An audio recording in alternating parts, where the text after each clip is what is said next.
Bien, en muchas situaciones es necesario determinar el comportamiento conjunto de dos o más variables aleatorias. Entonces recordamos cómo se define una variable aleatoria con valores en Rn. Entonces supongamos que tenemos omega fp, un espacio de probabilidad, y que x es una aplicación de omega en Rn, que es fbrn medible. A esa variable, a esa función se le acostumbra a llamar vector aleatorio n-dimensional. Entonces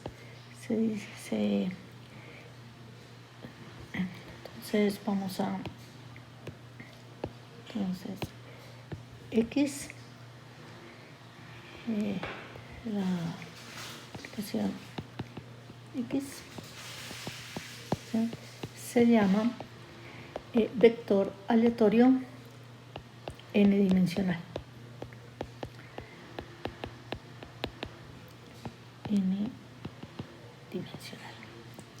Bueno, una primera observación que hacemos es la siguiente. Supongamos que nosotros tenemos, ¿sí?, una aplicación X, o sea, vamos a considerar omega fp, un espacio de probabilidad, y vamos a asumir que X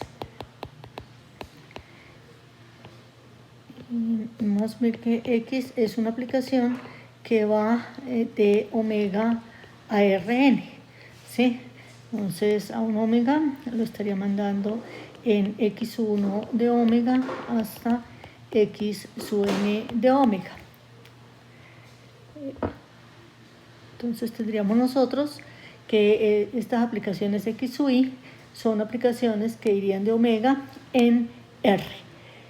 Entonces se puede demostrar relativamente fácil que se tiene que X es un vector aleatorio n-dimensional,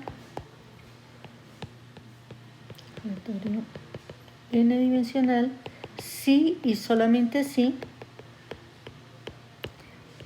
y solo si las x sub i, entonces para cada i variando de 1, 2 hasta n, ¿sí?, se tiene que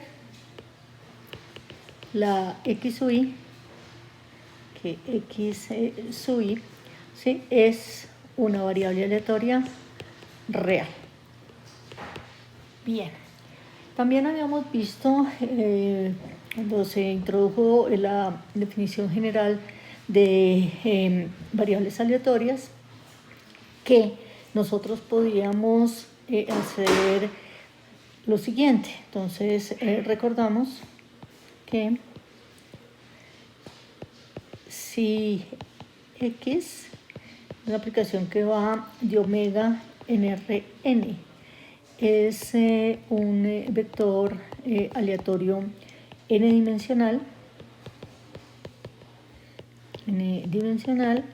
y aquí estamos asumiendo que pues tenemos omega fp es un espacio de probabilidad,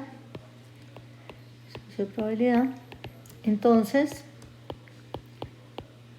se tiene que la aplicación p sub x evaluada en un intervalo de la p sub x evaluada en un conjunto por el de Rn, definida como p de que este vectorcito pertenezca a B, donde B es un elemento de la sigma álgebra de Borel en Rn.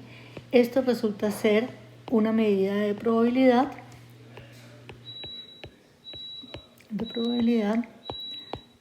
sobre el espacio R junto con la sigma álgebra de Borel, Rn junto con la sigma álgebra de Borel en Rn.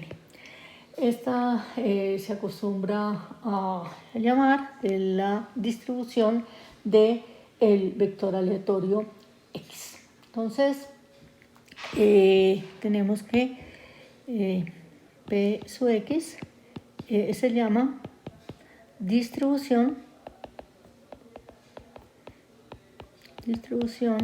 del vector aleatorio X. Bueno, y si nosotros consideramos ahora nosotros sabemos lo siguiente, puesto que la sigma álgebra de Borel en Rn es generada por los intervalos de la siguiente forma. Intervalos de la forma menos infinito X, ¿sí? Con X en Rn. Entonces tiene sentido hablar de la siguiente función. Entonces, ¿sí? Podemos considerar que la función f sub x evaluada en un x que vaya a ser igual a p sub x del intervalo menos infinito x. Entonces, esta función se va a llamar, entonces está bien definida y está bien definida, ¿no? Y la podemos, y se va a llamar función de distribución acumulativa conjunta de las variables aleatorias x1, x2 hasta xn, que serían las variables que están determinando el vector aleatorio x. Entonces aquí tenemos la siguiente definición. Supongamos que tenemos omega fp, un espacio de probabilidad, y supongamos que x es igual a x1 hasta x sub n, va de omega en Rn. Vamos a suponer que es un vector aleatorio n-dimensional. Entonces la función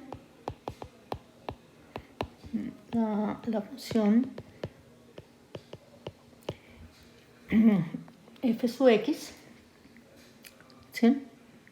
La vamos a denotar f sub x de un x, que entonces va a estar definida como p sub x del intervalo menos infinito x, con x un vectorcito de Rn.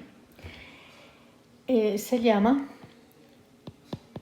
función de distribución acumulativa conjunta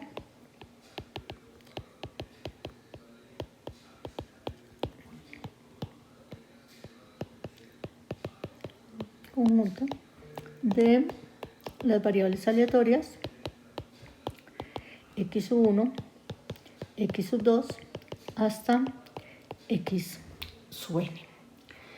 Una observación que podemos hacer de manera sencilla es la siguiente. Nosotros estamos suponiendo que x es el vector cuyas componentes son las variables aleatorias x1, x2 hasta x sub n.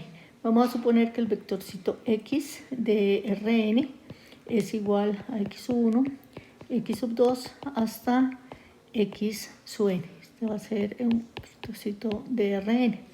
Entonces, f sub x de x va a ser igual a f de x1 hasta x sub n evaluado en x1, x2 hasta x sub n, y nos dicen que es igual a p sub x, o sea, p x1, x2 hasta x sub n del intervalo menos infinito x, ¿sí? Entonces menos infinito x, y esto sería este intervalo. Entonces esto va a ser igual a la probabilidad del conjunto de todos los omega en omega, tales que x1 de omega es menor o igual que x1 hasta x sub n de omega es menor o igual que x sub n. Entonces, esta sería la función de distribución acumulativa conjunta de estas variables. Se puede notar simplemente de esta manera.